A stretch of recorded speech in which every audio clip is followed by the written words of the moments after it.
चाहे 8 साल की मोदी जी सरकार की योजना हो, चाहे हमारी 5 साल की योगी जी की सब योजना हो, लगातार जितने भी विकास हो रहा है, वो जो अंतिम छोर पर बैठा व्यक्ति है उसको मुख्य धारा में लाने के लिए लगातार हम लोग काम कर रहे हैं। सहारनपुर लाइव न्यूज़ और सहारनपुर लाइव न्यूज़ से मैं आपके साथ खेमचंद सैनी।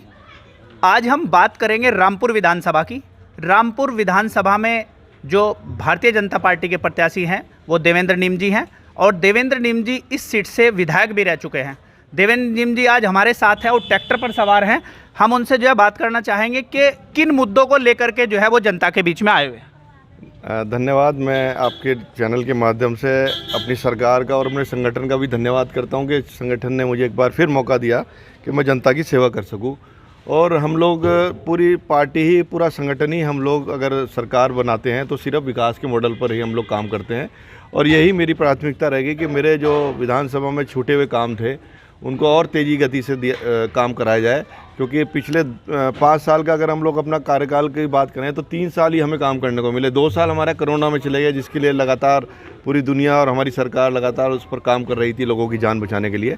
तो जो काम हमारे छूट गए थे या अभी जो कोरोना की वजह से पीछे रह गए थे उसको हम टॉप प्रायोरिटी पे आगे बढ़ाने का काम करेंगे। जो विपक्ष है वो इस समय जो है लगातार आपकी पार्टी को, आपके विधायकों को जो है बेरोजगारी और महंगाई के मुद्दे पर घेर रहा है। इस बारे में क्या कहना चाहेंगे आप?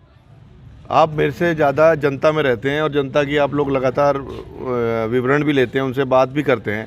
लोग ये कहते हैं कि हमें कहीं महंगाई नहीं दिखती, हमें कहीं पर कोई दिक्कत नहीं है। हम चाहते हैं कि मोदी और योगी का शासन रहे, एक ईमानदार सरकार जो लगातार इस देश को आगे बढ़ाने का काम करती है, लगातार सबका साथ और सबका विश्वास और सबका विकास के मॉडल पर काम करती है। लोगों को अगर हम 2.5 लाख रुपए का मकान देते हैं तो हम सभी को देते हैं, किसी समाज को, किसी मजहब को न रख के। अगर वो पात्र व्यक्ति है तो उसको वो सुविधा हमारी सरकार देती है।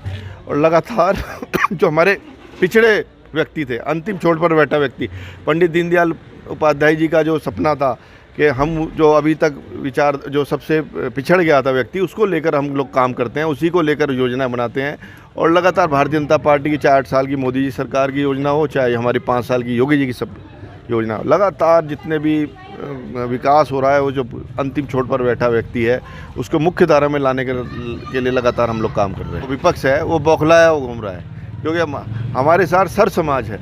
आज भारतीय जनता पार्टी के साथ सर समाज है और पूरी निष्ठा और ईमानदारी के साथ लोगों ने मन बना लिया कि अब की बार हम योगी सरकार को 300 प्लस नहीं 350 प्लस लेकर आ रहे हैं। तो विपक्ष की भूमिका निभा रहे हैं। विपक्षी लगातार ये कह रहे हैं कि कहीं ना कहीं कुछ गाँव में, कुछ क्षेत्रों में जो है दिक्कत रही है काम की, कुछ क्षेत्रों में काम नहीं हुआ है। इस बारे में क्या कहेंगे? नहीं, हमारा विधानसभा की अगर बात कर रहे हैं तो विधानसभा में लगातार हम लोगों ने प्रयास किया कि प्रत्येक गांव में कुछ ना दिया जाए। लेकिन मैंने आपसे जैसे बताया ना, हमें सिर्फ काम करने के लिए 3 साल मिले, क्योंकि जो विधायक निधि आती है जिससे विकास कार्य गाँव में क्षेत्र में होते हैं, वो धन के अभाव में कहीं कुछ रह गया। लेकिन मैंने आपसे बताया ना कि अब की बार जब सरकार हमारी बनेगी तो पूर्ण बहुमत से हम लोग सरकार बनाने जा रहे हैं। और जहाँ तक विकास की बात है, जो गांव छूट गए हैं, वैसे मेरी नॉलेज में ऐसा नहीं है कि कहीं ना कहीं हमने कुछ दिया ना हो। अगर कोई चीज़ छूट गई है तो हम उसे टॉप प्रायोरिटी पे लेके पहली प्राथमिकता वो रहेगी कि हम उसका विकास करेंगे। आप लगातार क्षेत्र में घूम रहे हैं, क्षेत्र का भ्रमण कर रहे हैं, अपने लिए जो है जनसंपर्क कर रहे हैं, तो इस दौरान आपको क्या क्या समस्याएं नज़र आ रही है जिनको आपको लगता है कि चुनाव जीतने के बाद जो है पहली प्रायोरिटी पे जो है मुझे वो काम करने हैं? नहीं, हमारा देखो, जनता हर तरीके से खुश है, क्योंकि जनता को क्या चाहिए था? जनता को चाहिए था शासन, और वो भी कानून व्यवस्था इतनी बढ़िया हमारी सरकार की है। हर हमारा विरोधी दल भी यही कहता है कि आपकी कानून व्यवस्था का कोई सानी नहीं है। आपकी कानून व्यवस्था ऐसी है कि जिससे आम आदमी से लेकर और खास आदमी तक सब लोग प्रभावित हैं।